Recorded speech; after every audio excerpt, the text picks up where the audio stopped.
السلام علیکم۔ آج بدھ ہے، مارچ کی 15 تاریخ۔ پاکستان میں اس وقت شام کے 7، بھارت میں 7:30، اور یہاں ہمارے اسٹوڈیوز کی گھڑیوں میں صبح کے 10 بج رہے ہیں۔ وائس آف امریکہ واشنگٹن کی اردو سروس سے میں ہوں خالد حمید، خبروں کے ایک بلٹن کے ساتھ۔ ایران اور سعودی عرب نے شدید نوعیت کے نظریاتی اختلافات رکھنے کے باوجود چین کی ثالثی کے بعد اپنے دو طرفہ سفارتی تعلقات کو بحال کرنے کا اعلان کیا ہے۔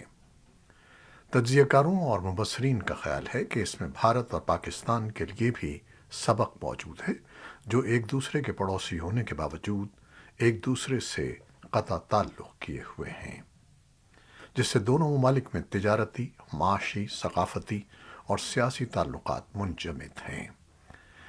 مبصرین کا کہنا ہے کہ اگرچہ یہ فی الحال کی صورتحال میں مستقبل قریب میں ناممکن ہی نظر آتا ہے، لیکن ان کے مطابق معاشی اور تجارتی تعلقات بحال ہونے سے پاکستان کی موجودہ معاشی مشکلات کو مد نظر رکھتے ہوئے اس سے بھارت کے ساتھ پاکستان کو بھی تجارتی فائدہ ہو سکتا ہے۔ لاہور ہائی کورٹ نے پولیس کو جمعرات کی صبح 10 بجے تک عمران خان کی رہائش گاہ پر کسی بھی قسم کے آپریشن سے روک دیا ہے۔ پاکستان تحریک انصاف کے رہنماؤں نے سابق وزیر اعظم عمران خان کی توشہ خانہ کیس میں ناقابل ضمانت وارنٹ گرفتاری پر جاری کارروائی رکوانے کے لیے لاہور ہائی کورٹ میں درخواست دائر کی تھی۔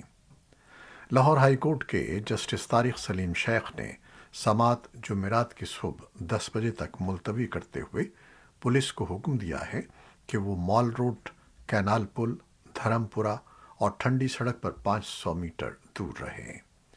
جسٹس طارق سلیم شیخ نے پنجاب پولیس کے انسپکٹر جنرل اور اسلام آباد پولیس کے آپریشن انچارج کو طلب کیا تھا۔ پاکستان چین اقتصادی راہداری سی پیک منصوبے کا اہم جزو سمجھے جانے والی گوادر بندرگاہ اور اس سے ملحقہ شہر بجلی کی شدید کمی کا شکار رہے ہیں، جس کے باعث نہ صرف عوام کے معمولات زندگی متاثر ہوئے بلکہ بندرگاہ بھی مکمل طور پر فعال نہیں ہو سکی۔ سی پیک منصوبے کے تحت گوادر میں 300 میگا واٹ بجلی کی پیداوار کے لیے 2 منصوبے لگائے جانے تھے، جن پر کئی سال گزرنے کے باوجود کام نہیں ہو سکا۔ تاہم اس صورتحال سے نمٹنے کے لیے پاکستان نے ایران کے ساتھ بجلی کی فراہمی کا ایک معاہدہ کیا ہے، جس کے تحت ہمسایہ ملک گوادر کو 100 میگا واٹ بجلی مہیا کرے گا۔ گوادر اور مکران ڈویژن کے دیگر 2 اضلاع کے ملک کے نیشنل گرڈ اسٹیشن سے منسلک نہ ہونے کے باعث بجلی کی فراہمی کا دار و مدار اس وقت ایران پر ہے، جس کے لیے ایران پہلے سے 100 میگا واٹ بجلی فراہم کر رہا ہے۔ افغانستان کے لیے سابق امریکی نمائندے زلمے خلیل زاد نے سلسلہ وار ٹویٹس میں کہا ہے کہ پاکستان کے سابق وزیر اعظم عمران خان کی گرفتاری سے بحران مزید گہرا ہوگا۔ انہوں نے ملک میں سیاسی عدم استحکام کے خاتمے کے لیے نئے انتخابات کا مشورہ دیا۔ انہوں نے کہا کہ پاکستان کو 3 بحرانوں کا سامنا ہے: سیاسی، اقتصادی اور سیکیورٹی۔ پاکستان صلاحیت کے باوجود کم کارکردگی کا مظاہرہ کر رہا ہے اور اپنے حریف بھارت سے بہت پیچھے ہے۔ انہوں نے کہا کہ یہ دانشمندانہ اور جرأت مندانہ سوچ اور بہتر حکمت عملی کا وقت ہے۔ ان کا کہنا تھا کہ رہنماؤں کو جیل بھیجنے، پھانسی، قتل وغیرہ کا راستہ غلط ہے۔ انہوں نے کہا کہ خرابی کو روکنے کے لیے جون کے اوائل میں قومی انتخابات کے لیے ایک تاریخ مقرر کریں اور ملک کو بچانے اور استحکام، سلامتی اور خوشحالی کی راہ پر گامزن کرنے کے لیے ایک مخصوص منصوبہ تجویز کریں۔ انہوں نے کہا کہ جو بھی پارٹی الیکشن جیتتی ہے اسے عوام کی طرف سے مینڈیٹ حاصل ہوگا۔ افغانستان کے لیے یورپی یونین کے خصوصی نمائندے تھامس نکلسن کا کہنا ہے کہ اقوام متحدہ کے خصوصی نامہ نگاروں اور افغانستان کی معاونت کرنے والے اقوام متحدہ کے مشن اور دیگر کی جانب سے انسانی حقوق کی صورتحال کی حقائق پر مبنی نگرانی بہت اہم ہے، کیونکہ افغانستان سے رپورٹنگ کرنے والے صحافی اور سفارتکار کم ہیں اور آزاد انسانی حقوق کے طور پر اداروں کو بند کر دیا گیا ہے اور انہوں نے خود کام کرنا بند کر دیا ہے۔ اقوام متحدہ کے پناہ گزینوں کے ادارے UNHCR کا کہنا ہے کہ افغانستان کے پڑوسی ممالک 82 لاکھ افغانوں کی میزبانی کر رہے ہیں۔ بڑھتی ہوئی مہنگائی، زندگی کے اخراجات میں اضافہ اور قدرتی آفات افغانستان میں بگڑتے ہوئے انسانی حقوق کے حل کے لیے آپشنز کو محدود کر رہے ہیں۔ اقوام متحدہ کی پناہ گزین ایجنسی اور انسانی ہمدردی کے شراکت داروں نے 79 لاکھ لوگوں کی مدد کے لیے ایک جوابی منصوبہ شروع کیا ہے۔ سن 2023 کے لیے ریجنل ریفیوجی رسپانس پلان میں 5 ہمسایہ ممالک ایران، پاکستان، تاجکستان، ترکمانستان اور ازبکستان شامل ہیں اور پناہ گزین افغانوں کی مدد کے لیے 613 ملین امریکی ڈالر کی ضرورت ہے۔ طالبان حکومت کے وزیر تجارت نے ایران اور افغانستان کے درمیان تجارت کا حجم 10 ارب ڈالر تک بڑھانے کا اعلان کیا ہے۔ طالبان وزیر تجارت نے یہ اعلان ایران کے صوبے سیستان بلوچستان کے دورے میں کیا ہے، جس کے دوران انہوں نے ایرانی حکام سے ملاقاتیں بھی کی ہیں۔ ایران ہر سال افغانستان کو تقریباً 2 ارب ڈالر کی برآمدات کرتا ہے، جبکہ افغانستان سے ایران کو ہونے والی برآمدات انتہائی کم ہیں۔ ایران نے گزشتہ ہفتے کابل میں ایک تجارتی مرکز کا افتتاح بھی کیا تھا۔ دو طرفہ معاہدے کے بعد آئندہ ہفتے افغان تاجر ایران کے شہر تیران اور مشہد میں تجارتی نمائشیں منعقد کریں گے۔ امریکی فوج کا کہنا ہے کہ ایک روسی لڑاکا طیارہ منگل کو بحیرہ اسود کے اوپر بین الاقوامی فضائی حدود میں پرواز کرنے والے انٹیلیجنس اور نگرانی سے متعلق ایک امریکی ڈرون سے ٹکرا گیا، جس کے نتیجے میں ڈرون گر کر تباہ ہو گیا۔ روس نے اس کی تردید کرتے ہوئے کہا ہے کہ یہ اپنی تیز حرکات و سکنات کی وجہ سے گر کر تباہ ہوا ہے۔ محکمہ خارجہ کے ترجمان نیڈ پرائس نے کہا کہ امریکہ اس واقعے پر روسی سفیر کو طلب کر رہا ہے۔ ان کا کہنا تھا کہ ہم اس غیر محفوظ، غیر پیشہ ورانہ مداخلت پر، جس کی وجہ سے بغیر پائلٹ کے امریکی ڈرون کو گرایا گیا، اپنے سخت اعتراضات پہنچانے کے لیے ایک بار پھر اعلیٰ سطح پر روسیوں کے ساتھ براہ راست بات چیت کر رہے ہیں۔ انہوں نے مزید کہا کہ روس میں امریکی سفیر لین ٹریسی نے روسی وزارت خارجہ کو سخت پیغام پہنچایا ہے۔ وائٹ ہاؤس کے ترجمان جان کربی کے مطابق امریکی صدر جو بائیڈن کو اس واقعے کے بارے میں بریفنگ دی گئی ہے۔ کرملن نے بدھ کو کہا کہ امریکہ کے ساتھ تعلقات اپنی نچلی سطح پر ہیں۔ کرملن کے ترجمان دمتری پسکوف نے صحافیوں کو بتایا کہ اس واقعے کے حوالے سے واشنگٹن کے ساتھ کوئی اعلیٰ سطحی رابطہ نہیں ہوا ہے، لیکن روس نے تعمیری بات چیت سے نہ کبھی انکار کیا ہے اور نہ ہی اب کرے گا۔ ترکیہ کے وزیر دفاع ہولوسی آخار نے بدھ کے روز کہا ہے کہ ترکیہ بحیرہ اسود میں امریکی فوجی ڈرون کے روسی طیاروں کی جانب سے روکنے کے بعد گر کر تباہ ہونے کے واقعے کا بغور جائزہ لے رہا ہے اور مزید تفصیل جانے بغیر اس واقعے کے بارے میں کئی رابطے کیے گئے ہیں۔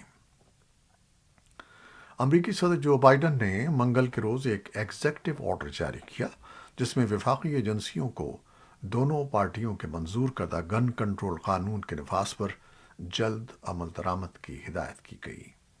یہ قانون گن کے خریداروں کے پس منظر کی جانچ کو بڑھاتا ہے اور ایسے قوانین کو مضبوط کرتا ہے جو آتشی اسلحے تک ممکنہ طور پر خطرناک شخص کی رسائی نہ ہونے کی اجازت دیتا ہے۔ بائیڈن نے مونٹیری پارک، کیلیفورنیا سے ایک تقریر میں بندوق کے تشدد کو روکنے کے لیے اپنی تازہ ترین کوششوں کے بارے میں بات کی، جہاں 21 جنوری کو قمری سال کے جشن کے دوران ایک شوٹر نے ڈانس ہال میں فائرنگ کی، جس میں 11 افراد ہلاک اور 9 زخمی ہو گئے۔ بائیڈن نے کہا کہ ایک ایسا سانحہ جس نے اس قوم کی روح کو زخمی کر کے رکھ دیا ہے، یہاں مونٹیری پارک میں پیش آیا، جو ایشیائی امریکی کمیونٹی کا مرکز ہے۔ بائیڈن نے قانون سازوں سے یہ مطالبہ بھی کیا کہ وہ نہ صرف پس منظر کی جانچ کو لازمی قرار دیتے ہوئے اضافی اقدامات کریں، بلکہ حملہ آور ہتھیاروں اور اعلیٰ صلاحیت رکھنے والے میگزینوں پر پابندی کو دوبارہ نافذ کریں اور اس قانون سازی کو ختم کریں جو آتشی اسلحے اور گولہ بارود کی صنعتوں کو مقدمات سے بچاتی ہیں۔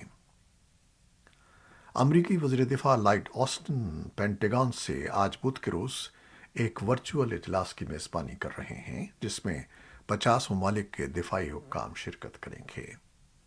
اجلاس میں یوکرینی فوج کی گولہ بارود کی ضروریات ایجنڈے میں سر فہرست ہوں گی اور یہ غور کیا جائے گا کہ یوکرین کو روسی حملے سے دفاع کے لیے فوری ضرورت کیا ہے۔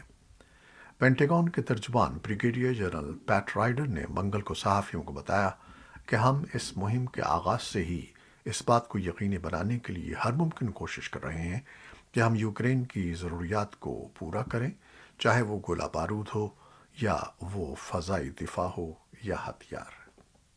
امریکہ، یورپی یونین اور نیٹو کے عہدیداروں نے عہد کیا ہے کہ وہ نہ صرف یوکرین کے گولہ بارود کی ضروریات کو پورا کرنے کی کوشش کریں گے بلکہ اپنے پاس بھی ذخیرہ رکھیں گے، کیونکہ روس کی طرف سے یوکرین میں لڑائی 1 سال سے زیادہ عرصے سے جاری ہے۔ یوکرین کے صدر ولادیمیر زیلنسکی نے منگل کو اپنے فوجی رہنماؤں سے خطاب میں کہا کہ ہم گولہ بارود اور ہتھیاروں کی فراہمی کو یقینی بنانے پر مسلسل غور کر رہے ہیں۔ زیلنسکی نے کہا کہ بنیادی توجہ مشرقی فرنٹ لائن کے دفاع کی کوششوں پر ہے، جس میں باخمود کا علاقہ بھی شامل ہے، جہاں مہینوں سے شدید لڑائی ہو رہی ہے۔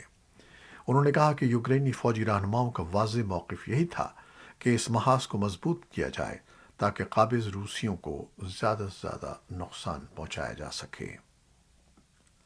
ایف بی آئی نے نفرت پر مبنی جرائم کی اپنی سالانہ رپورٹ کے ضمیمے میں کہا ہے کہ سن 2021 میں امریکہ میں نفرت پر مبنی جرائم کی تعداد میں ڈرامائی طور پر اضافہ ہوا اور تقریباً 11,000 واقعات ریکارڈ پر آئے۔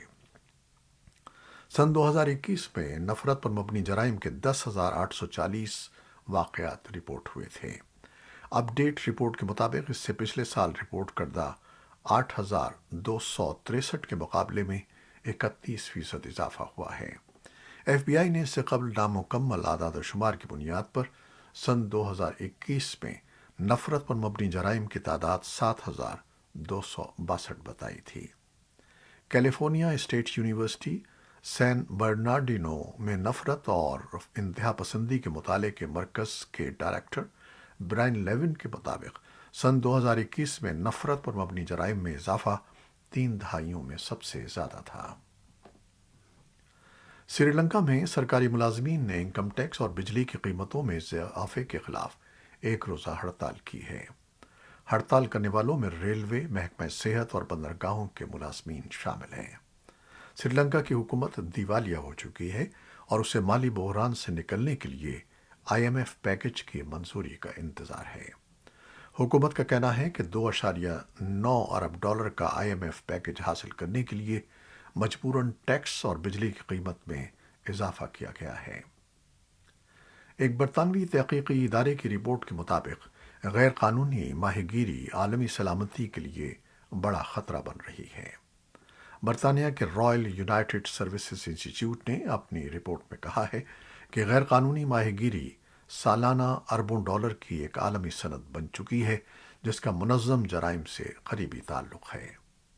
رپورٹ میں بتایا گیا ہے کہ غیر قانونی ماہی گیری کی تجارت کا سالانہ حجم 36 ارب ڈالر سے زیادہ ہے اور یہ اعداد و شمار قانونی گرفت میں آنے والے صرف 33% کیسز پر مبنی ہیں۔ یہ تھی وہ خبریں جو فیس بک لائیو پر ہم نے آپ کے لیے پیش کی۔ ہماری ویب سائٹ، یوٹیوب اور پوڈ کاسٹ پر یہ بلیٹن آپ کے لیے پوسٹ کر دیا جاتا ہے۔ آپ ہمارے بلیٹن کو شیئر کرتے ہیں اور اپنے کمنٹس میں اپنی محبتوں اور دعاؤں کا اظہار کرتے ہیں، جس کے لیے ہم آپ کے بے حد ممنون ہیں۔ اپنی ان دعاؤں کو جاری رکھیے گا۔ نیوز ایڈیٹر بہجت جیلانی کے ساتھ خالد حمید کو اب اجازت دیجیے گا۔ اللہ حافظ۔